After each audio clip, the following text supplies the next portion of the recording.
আমাদের অবভিয়াসলি আমরা এক্সাম দিয়েছি, আমরা ফিজিক্যাল দিয়েছি, রিটেন এক্সাম দিয়েছি। অবভিয়াসলি আমাদের আশা আছে, আমরা কেন করব না, আমরা আবার নেক্সট টাইম আরও বড় স্টেপ নেওয়ার জন্য আমরা আশা করবো স্যার, যদি কোনো আমাদের উপর থেকে কোনো এখনও রিক্রুটমেন্টের কোনো নেক্সট প্রসেস শুরু না হয়। এবং তোমাদের এটা অনেক দিন যাবত আটকে আছে, তো সরকারকে কি বলবে যে এইভাবে তোমাদের এটা আটকে রেখেছে, আবার বলছে চাকরি দরজা খুলে দিয়েছে, এটা সম্বন্ধে কি বলবে? স্যার অন্য ডিপার্টমেন্টে তো জানি না, আমরা কিছু কিছু ডিপার্টমেন্ট আপনাদের অনেক পরে হয়েছে, কিন্তু ওদের চাকরি কমপ্লিট হয়ে গেছে এখন পর্যন্ত। কিন্তু আমাদের ডিপার্টমেন্টে কিনো ওইখানে যাচ্ছি পরে বলছে যে বারে বারে যে ফায়ার সার্ভিসে লোক নেই, ওদেরই খুব লোক ঘাটতি হচ্ছে, 2-3 শিফটে কাজ করতে হচ্ছে। যেখানে যাবেন আপনারা যদি খোঁজখবর নিয়ে দেখেন যে খুব হতাশগ্রস্ত অবস্থায় আছে। আমরা যতটুকু আমাদের কাছে ইনফরমেশন ডিরেক্টর থেকে আমাদের বলছে, তো এই জায়গাতে আমাদেরকে যদি রিক্রুটমেন্ট কমপ্লিট করা হয় তাহলে ওদেরও ক্রাইসিস কমপ্লিট হয় এবং আমাদেরও বেকারত্ব সমস্যা দূর হয়। তার জন্যই আমরা আজকে ডিরেক্টর স্যারের সাথে কথা বলতে যাবো, যদি বাকি প্রসেসটা আমাদের পুলিশ ডিপার্টমেন্ট এবং আইন দপ্তর থেকে যদি আমাদের যেতে দেওয়া হয় তাহলে আমরা যে একদম 4-5 জন যাবো, যে ডিসিপ্লিনভাবে কথা বলে চলে আসবো। আপনাদের প্রসেসটা কত দূর আগে কি স্টেজে আছে? আমাদের যা বলেছিল আমরা তো রিটার্ন দিয়েছি, তারপরে কোনো আর আপডেট নেই। তারপরে বাইবা হবে না, বাইবার এখন লিস্ট আউট হবে, বাইবার লিস্ট আউট হলে রিটার্ন এক্সাম এবং বাইবার লিস্ট আউট প্লাস করেছিল, তার ফাইনাল মেরিট লিস্ট আউট হবে। এই প্রসেসটা কত 1700 জন ক্যান্ডিডেট মাত্র, এটা কমপ্লিট করতে হয়তো আমরা যারা অ্যাওয়ারনেস আছে তারা জানি যে এক সপ্তাহের ভিতরে কমপ্লিট করা 1700 খাতা দেখা কোনো ব্যাপারই না ওএমআর শিটের মধ্যে। তোমাদের কি মনে হয় তোমাদের নিয়ে এরকম কেন করছে স্যার? এটা তো আমরাও বলতে পারবো না, এটা গভর্নমেন্ট জানে, গভর্নমেন্টে কি এবং ডিরেক্টর থেকে অফিস থেকে হায়ার অথরিটি থেকে জানে। আমরা তো চাইবো যে স্যার আমাদের প্রসেসটা জলদি 1 মাসের ভিতরে কমপ্লিট করে দেওয়া হয়। স্যারও বলেছে যে সিএম থেকে যদি ফাইল কমপ্লিট করে আসে তাহলে তারা 1 মাসের মধ্যে রেজাল্ট আউট করতে পারবে। ডিরেক্টর স্যার বলেছে। কে বলেছে? Director sir. তাহলে বলতে গেলে কি তোমাদের ফাইলটা সিএম স্যারের কাছে আটকানো আছে বলতে গেলে? হ্যাঁ, এটাই বলেছে আমাদেরকে যতটুকু দেওয়া আছে, কারণ সিএম বলছে, সিএম তো স্যারের সাথে আমরা ডিরেক্টলি কন্ট্যাক্ট করতে পারি না, অ্যাপয়েন্টমেন্ট নিতে পারি না, কারণ সিএম স্যার অনেকগুলো ডিপার্টমেন্টের মধ্যে আছে। তো এখন স্যারের যদি আমাদেরকে উপর থেকে নির্দেশ দেওয়া হয়, বারে বারে এই কথা বলছে, তাহলে আমরা 1 মাসের মধ্যে কমপ্লিট করতে পারি বাকি প্রসেসটা। তো এখন সিএম স্যারের কাছে আমরা মেইনলি স্যার অ্যাপয়েন্টমেন্ট নিয়েছিলাম কথা বলার জন্য, কিন্তু স্যারের সাথে কথাই বলতে পারছি না। তার জন্য আমাদের বারে বারে ডিরেক্টর স্যারের কাছে এসে আমরা ফায়ার সার্ভিসের যে ইন্টারভিউ নিয়েছিল 2022-এ, দেখা যাইতেছে এখনো আমাদের এক্সামের এখনো রেজাল্ট দেওয়া হয়নি।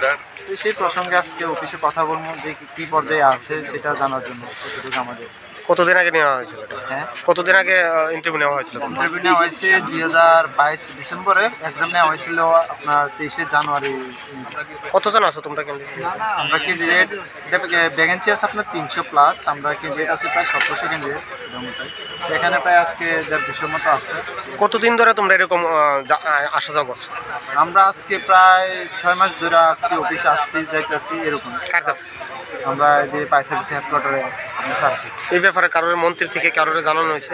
মন্ত্রী থেকে জানানো বলতে আমরা জানানোর অনেক চেষ্টা করছি, পারমিশন নেওয়ার চেষ্টা করছি মন্ত্রীর সাথে কথা বলার, কিন্তু আমাদের পারমিশন দেওয়া হয়নি। কি করবে আজকে? তোমরা এতদিন লেগে গেছে তোমরা? হ্যাঁ, সেটাই এখন আমরা এটাই জানতে চাবো যে এটা কি পর্যায়ে আছে, সেটা এতটুকু জানতে চেষ্টা করবো। এটা কি আদৌ হবে না হবে, যদি না হয় তাহলে আমরা সব কেন্দ্রটা মিলে আরো। সরকার তো বলছে সব দিকে চাকরি দরজা খুলে দিয়েছে, আজকে তোমরা এতদিন হয়ে গেছে তোমাদের চাকরি হচ্ছে না, সেই বিষয়ে কি বলবো? হ্যাঁ, সেটাই বলছি, এখন কথায় কাজে তো মিল দেখতে পাচ্ছি না, খুলছে এবং কবে খুলবে আমাদেরটা তো খুলছে না। আমরা তো আর সব দিকে যেতে পারবো না, আমরা যেটার মধ্যে আছি সেটা তো খুলছে না, তো সেটা খোলার জন্য আমরা চেষ্টা করছি। কার কাছে কোনো আবেদন রাখবে তুমি? হ্যাঁ, আমরা ফায়ার সার্ভিসের ডাইরেক্টরের সাথে সেই আবেদনটা রাখবো। মিডিয়ানো খাচ্চামিয়া ফাইও তিনি চৌর মা ফাইয়া যে বিগত 2022-नि যে ফায়ার সার্ভিস যিনি রিক্রুটমেন্ট মো তাও জরাবো যে প্রসেস পেন্ডিং হতে এমন মা পান্ডাবো চং তিনি উচি ডেপুটেশন লেন মা ফাইয়া ওকে 2022 to 2025 সফাইনে হা 25 সফাইমনি 3 বছর রানিং টোটালি ইনকে আবক মানবায়ে আসু পেন্ডিং হতয়া মানবাই কারণ জনো কোনো আব সাইয়া কারণ মাফি ইনকে बहुत चंगनाय हा जे सेंट्रलनि जे उनको रिक्रुटमेंट मो 1 बছর से फुलफिल कमप्लीट करियो जे उनको 48-50,000 आसु वैकेंसी दङ किन्तु चिनि स्टेट ने 304 जन मात्र वैकेंसी दङ च अनेक बছর नाये च वेट माखे हा इनके बनो च मासु जे बनो दाइति उनको प्रोसेस बायरिनाय ইনকা সিএম সানুকো রিকোয়েস্ট মাখিও যে ব চিনি fire service bio নজরিত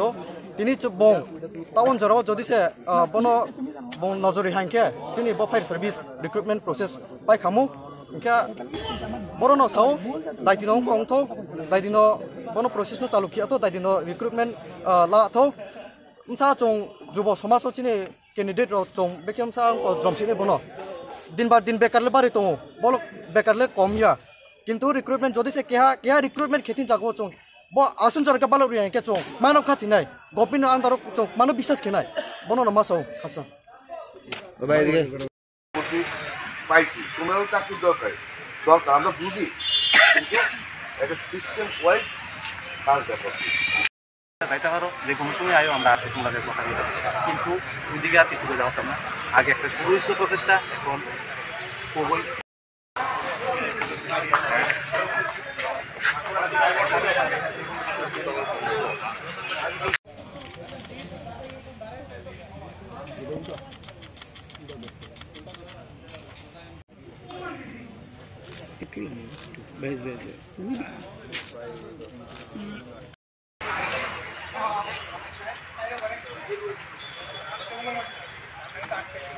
Subscribe to Tripura Info and press the bell icon so that you never miss any latest updates and news on Tripura.